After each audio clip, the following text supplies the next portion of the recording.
You can have two completely real diagnoses and still not have what VA needs for a secondary claim. The medical evidence must explain whether the service-connected condition caused or worsened the condition you are claiming. Here, service-connected means VA has already tied the first condition to your military service. A secondary claim asks whether that condition caused or worsened another disability. The medical explanation connecting the two is often called a nexus. That sounds straightforward until the medical opinions answer different questions. One may discuss whether the first condition caused the second. Another may ask whether it made an existing condition worse. A third may never answer whether either one happened. That happened in one real decision from VA's Board of Veterans' Appeals, the part of VA that decides these appeals. The case involved anxiety, knee conditions, obesity, and sleep apnea. This is one veteran's record, not a rule that those conditions automatically belong together. What caught my attention was how the board examined each medical question instead of counting opinions. Imagine VA has service-connected your knee, and you also have a diagnosed back condition. Both conditions exist. That doesn't tell us what happened medically. Did the knee change your gait and cause the back problem? Did it make an existing back problem worse? Or did it do neither? Those are different questions, and the opinion needs to answer the one your record actually raises. Under the secondary service connection rule, causation asks whether the service-connected condition caused the other disability. Aggravation asks whether it added to the severity of a disability that was already there. Aggravation does not require permanent worsening. The U.S. Court of Appeals for Veterans Claims, often called the Veterans Court, rejected that requirement in Ward. But a short increase in symptoms doesn't prove aggravation by itself. A qualified medical professional still has to identify the additional disability. The explanation also has to separate the service-connected effect from natural progression, meaning how the condition would have changed on its own. Sometimes another condition or process helps explain how the service-connected condition led to the disability being claimed. VA calls this an intermediate step. In plain language, the evidence must explain two separate medical questions instead of one. Start with the condition VA has already service-connected. Then, identify the condition or process in the middle. Finally, identify the disability being claimed. The evidence must explain how the service-connected condition affected the middle condition and how the middle condition affected the disability being claimed. Do not add an intermediate condition just because two conditions are commonly discussed together. The veteran must state that possible explanation, or the record must reasonably raise it. Each part still requires a medical explanation. That brings us to Board Decision A25091879. The veteran had service-connected anxiety and disabilities in both knees. He also had obesity and diagnosed sleep apnea. The question was whether the service-connected conditions worsened the obesity and whether the obesity then contributed to the sleep apnea. The first complication was the timeline. One favorable private opinion said the veteran developed obesity after his anxiety condition. The record showed the obesity came first. That chronology error weakened the opinion's explanation that anxiety caused the obesity. But that didn't end the analysis, because causation was not the only question. The board still had to ask whether the service-connected conditions aggravated obesity that already existed. The record included the veteran's description of anxiety symptoms affecting his motivation and activity. It also documented knee pain and difficulty with prolonged movement.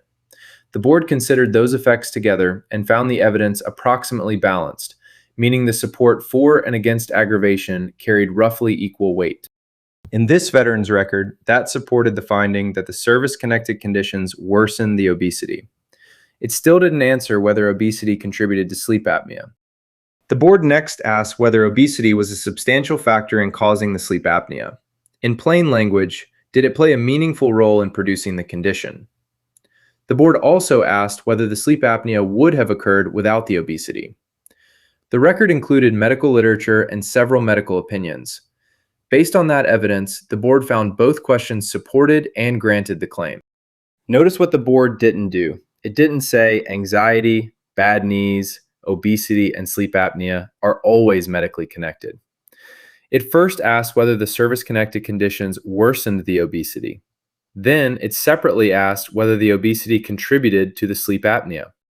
One VA opinion addressed whether anxiety directly caused sleep apnea, but it didn't address aggravation or obesity as an intermediate step.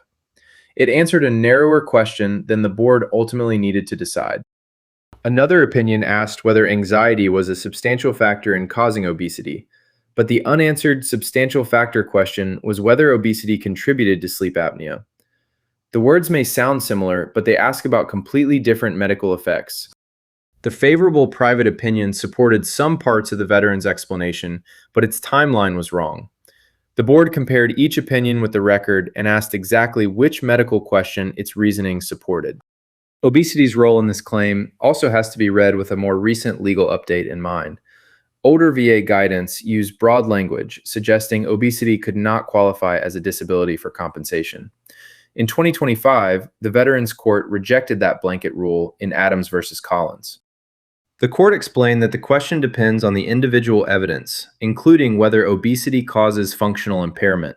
That means a limitation in ordinary activities, including the person's ability to work, that affects earning capacity. This video is not trying to resolve whether obesity itself should be directly service-connected in another veteran's case. The point here is simple. Do not use the old statement that obesity can never qualify and then stop reviewing the evidence.